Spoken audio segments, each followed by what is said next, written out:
خوش نمیگه خوش نمیگه خوش نمیگه خوش نمیگه خوش نمیگه هی هی هی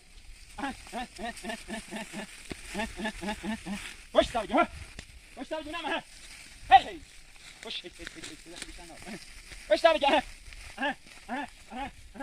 خوش نمیگه هی هی هی هی خوش هی هی خوش نمیگه هی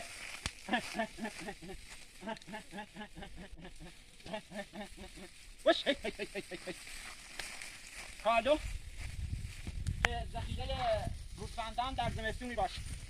باید در اکثرا در گرمسیر در جاهای زیر گرمسیرم تولید کنه و باید بکنی و بعد بری خشکاب و اینطوری با همون لاغ شریعت آخون کنی و با شله بوری بماد. این هم یکی از رسومات پیمی روستاهای ساداته که هنوزم خدا را شکر پابرجاست.